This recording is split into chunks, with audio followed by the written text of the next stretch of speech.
What's poppin', y'all? Welcome back to another YouTube video, and today we're taking a look at another movie review here on the channel, and this one was actually recommended to someone who I work with. Someone who I work with ended up getting on the conversation topic with me about how everything is better in America, how everything is a lot bigger in America, and you know what? I agree with him. The McDonald's, the food, the Wendy's, the Taco Bell, the drink sizes, the amusement parks, the buildings, the cities, the actual state and the fucking continent itself is bigger than the UK. But one of his big points was that parties were bigger and better in America, and something that we couldn't really have here in the UK. So he told me to go and watch this movie and see for myself, and this movie is Project X, and this is a movie which you can watch on Netflix, and I do believe it came out in 2012, and this movie, it's a movie, alright. Holy fucking shit. It has a 6.7 out of 10 on IMDb, a 28% on Rotten Tomatoes, and a 3 out of 5 on Common Sense. You can also watch it on Google Play, Sky Star, and Amazon Prime. Three high school seniors decide to throw a party in order to gain popularity among their peers. However, their plan soon becomes unimaginable when news of their gathering quickly gets out. So how the story starts is with the parents leaving for their honeymoon, you know, as per fucking usual. So this dude has a house to himself, and he brings over two of his best mates, and they're like, let's throw a fucking shindig because it's your birthday. The parents set some pretty big ground rules of, hey, only have like 2-3 people over because we know you're gonna have people over, so like don't be too big, you know, keep it to like a minimum and stay out of my office and make sure the dog is fed and don't touch my car. They are the rules. They are the rules which are set right at the start of the movie, and we'll see them get broken one by one as the movie goes on. So we have his best mate planning this party, telling everybody at school, putting it on the megaphone, putting it on the whiteboards, putting it on Craigslist, and basically just inviting anybody and everybody he can, when his mate said, hey, keep it to like 50 people max.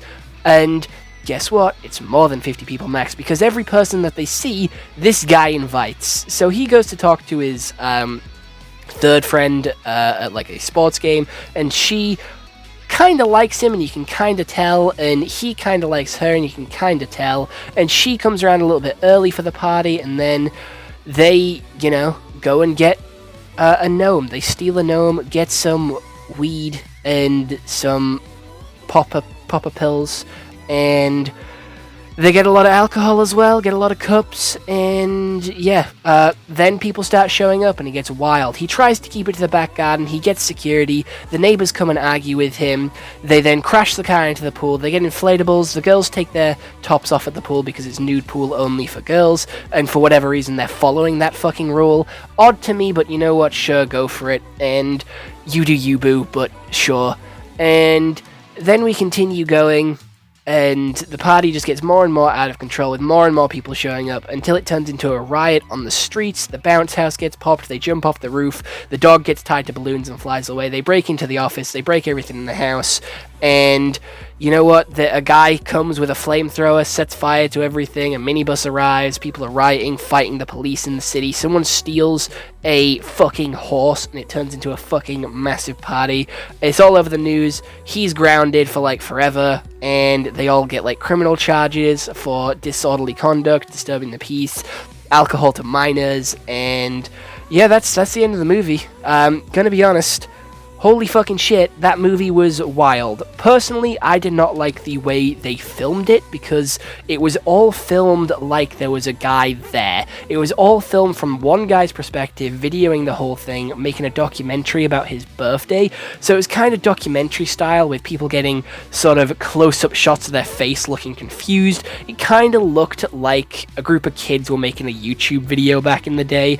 The camera quality was mid, and there was a lot of shaky cam moments, but they didn't commit to that style 100% and had some normal looking shots in there as well, which again felt like it was breaking their rule. Like, they You can't have it both ways. If you want to have this movie look like it's being shot by this one kid making this documentary, you got to keep it that way throughout the entire movie. You can't swap and change as you please, because then it sort of distracts from the actual movie. It breaks up the movie quite a lot. It ruins the flow, and it just doesn't look as good or feel as coherent compared to, the rest of the movie. So that is one of my biggest complaints. My other biggest complaint is I would hate to have a party this big, especially if I didn't know anybody here. Social anxiety would kill me and make me shrivel up and go and hide in a bedroom somewhere. Or maybe just sit with a dog. I don't get how people can be that much of a dick to the dog, not gonna lie. All these people that were here were kind of dickheads, and were not respectful in the slightest, and I don't get how people can be like that. Fair enough, accidents happen with you dropping stuff, but who the fuck jumps on a chandelier and starts fucking swinging around on it? Who the fuck steals someone's car and drives it into the pool? Who the fuck brings a flamethrower to a party? Who fucking ties the dog to balloons and lets it fly away? That shit was so upsetting, and he had every right to be pissed. Why the fuck were they calling him Party Pooper? No, his dog is literally flying away. Save the poor little bastard. Get him down.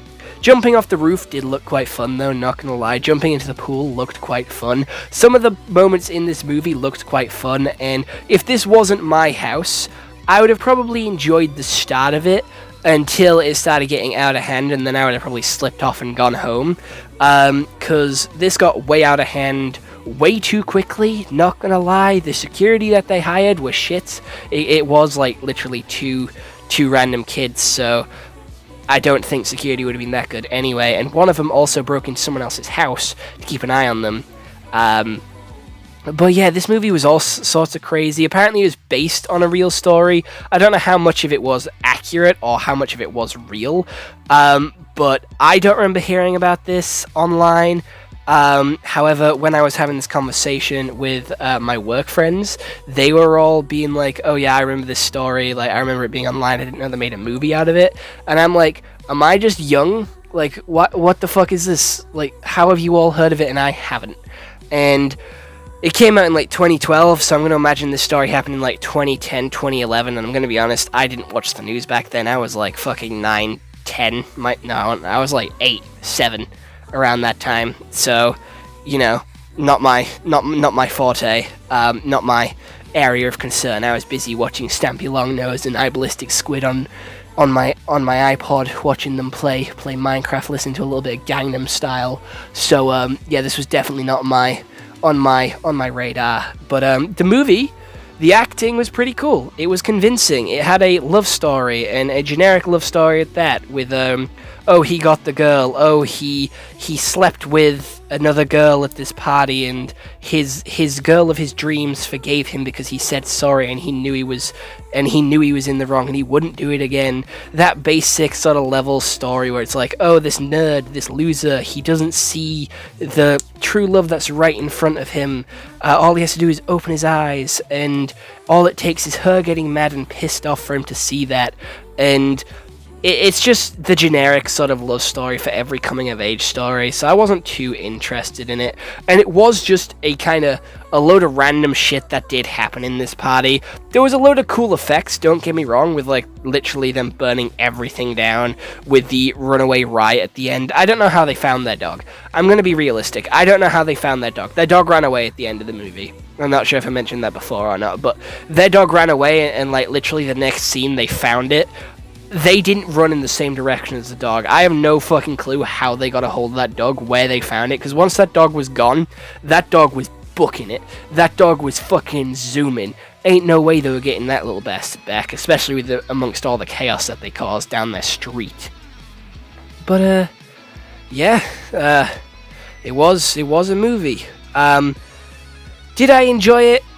I think I enjoyed the absurdity of it and how fucking wild it got and how insane it was, but I didn't really enjoy the actual movie. There is quite a bit wrong with it, and personally I wouldn't watch it again. I've watched it once, I've seen it, I now know what my workmates were on about, so basically that's all I really needed to do, and now I can continue that conversation with them when I go back in tomorrow. But yeah, other than that, I hope you all enjoyed this YouTube video. I'll see you all next one. Hope you all have an excellent day, and goodbye. Stay home and stay safe. I did forget to mention, I am going to give this movie a solid 6 out of 10, because it wasn't terrible, but it wasn't brilliant.